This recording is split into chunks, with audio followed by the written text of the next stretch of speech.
We are in our 5th week of Big Brother 25, and you'd think the house would have settled by now, but no. There are changes to the house dynamics happening left and right. This season has been ridiculously complicated to cover, but I wouldn't have it any other way. There is going to be a lot to dive into today. We have a new HOH and of course new nominations. But before we get into it, make sure you hit the subscribe button below just so you can stay tuned, as I will be here doing recaps all season long. If you're only watching the TV edit, you're really only watching half the show, trust me. Now, let us begin.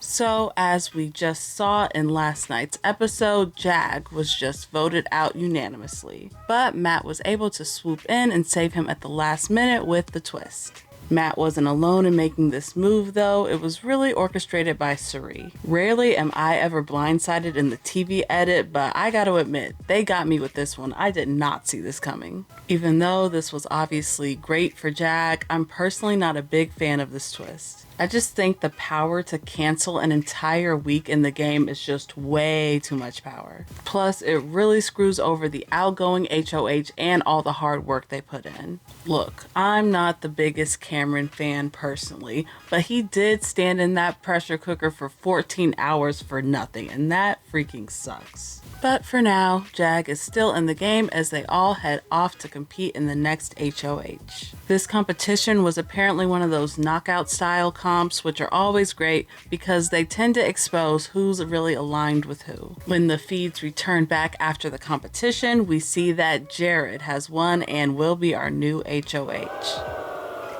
I know, but it's gonna be okay, trust me. Now, Jared's nominations are pretty straightforward and predictable. Red and Cameron going up on the block, with Cameron essentially being the target. Jared tells both of them that they're going up, but he also tells both of them that they're gonna be a pawn. Classic move. But just to make things spicy, Jared is gonna create some tension here between Red and Cam. He's gonna tell Red that Cameron tried throwing him under the bus. First thing that happened to me last night was Cameron approached me, bro, and he insinuated that he was on board with basically being a pawn next to you.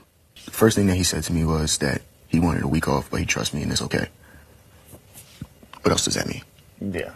Now, this moment wasn't caught on the feed, so I'm not sure how true it is, but either way, Red obviously is not happy about it. Cameron also isn't happy about going up on the block, but also he's never really been aligned with Jared either, so he's not too surprised about it. How do you feel about sitting next to Red? Bro, no. Not good? I mean, I did 2 weeks. I don't want to be the damn pawn king. Yeah. I don't want to be the block guy that sits next to people for stuff. Yeah.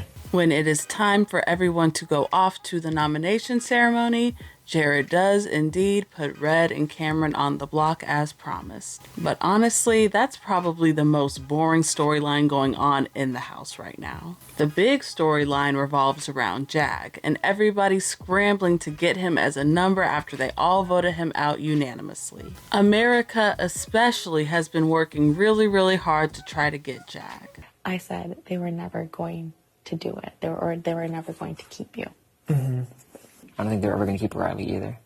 Because when you came up to me in the game room and were like, I think I've got the votes, which is very funny, I went downstairs and talked to Cirie and did not get the right vibes. To be fair, America did want Jag to stay throughout the entire last week. She's trying to take a jab at Cirie's side here by letting Jag know that they never had his back. Now, America is kinda sorta right here, but it's going to be really hard to convince Jag of this for a couple reasons. First, Jag has some serious trust issues right now because of the last vote, which is totally understandable. Were y'all going to vote for me to stay at any point? And like at The whole what time. point were you? The whole time. The whole time I was willing. Yes, it was a yes. Well, not we even couldn't like, do not it. even We willing, couldn't do it but, without the majority, and they are the majority. And second, because Jag already knows that Matt and also Cirie used that power to save him.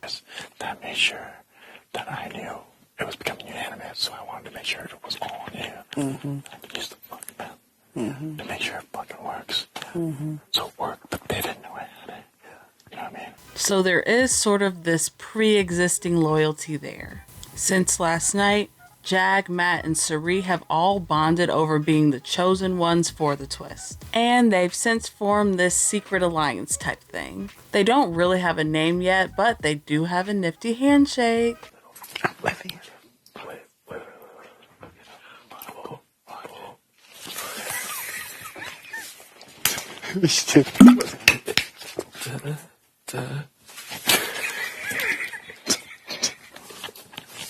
Matt and Jag have been tight since week 1, so this alliance makes sense there. But I'm still not sure how tight Jag and Cirie really are with each other. So currently, it looks like Cirie is in the process of trying to get Jag wrapped back around her finger. But we'll see how that ends up working out, because I'll give Jag a little bit of credit here. He does seem to be thinking a little bit more abstractly ever since his blind side. He and Blue are kind of finally starting to see where the power lies in the house.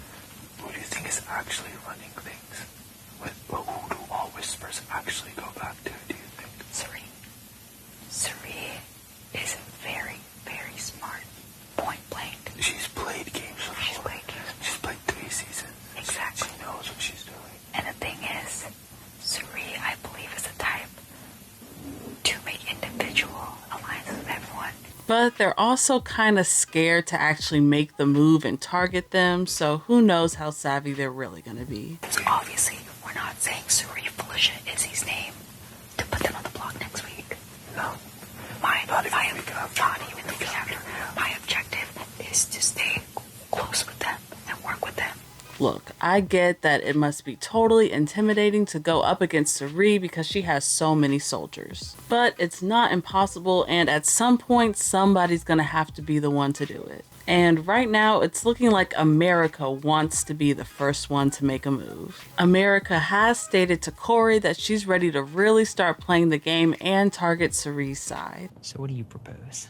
So if I were to judge, I'm putting like Cirie and Izzy, or Felicia and Izzy on the block. I don't care. They have shit with everybody and nobody calls them out on it. Like, the house is them. They have the numbers. Why not? Like, I just don't understand. I appreciate her hunger here. I really do. But America's biggest blind spot right now is probably Cory, and she has no idea. Both of their games have tanked a lot since they've gotten into this showmance, but Cory has kind of been throwing America under the bus a lot of it. I honestly feel like America's probably going to get 8th or 9th place. Yeah. That's the vibe I'm getting. Yeah. And that's fine, because I also know if we make it to the final 7 or 6 together, I will be on the block next to her. Of course you will. And why the fuck are you voting at America instead of me? I know. I do believe that he really likes her as a person, but it doesn't seem like he's really down to work with her as a player. I think that he thinks that she's in over her head trying to go up against the house. She's also been gossiped about and looked at as a potential target from multiple sides of the house. And Cory doesn't believe that she's really going to make it that far in the game, so he's been trying to distance himself game-wise a little bit. Grand scheme of things, if there's an opportunity and a moment where we don't need to take a major shot once we get to jury, America's a great choice. I'm thinking like an America versus Blue situation. At least that's what he's saying out loud. I think Cory thinks he's coming across as a team player by kind of distancing himself from America, but in reality, it's making other people look at him as untrustworthy, because why are you saying all this stuff about your showmance? Either way, with all her scrambling, America could very well see herself as a replacement nominee this week. So overall, that is basically where things stand as we head into week 5. The fake alliances from last week are still attached, although some of them are hanging by a thread. Of course, I'm interested to know, what do you all think of the house dynamics so far? Would you rather work with Cirie's side or against her? Let me know in the comments below. Even though the outcome of this week is looking pretty predictable right now, I know that things can change at the drop of a hat in this house, so be on the lookout. Of course, I'll be back to let you all know if anything else changes, including the veto results. But until next time, bye.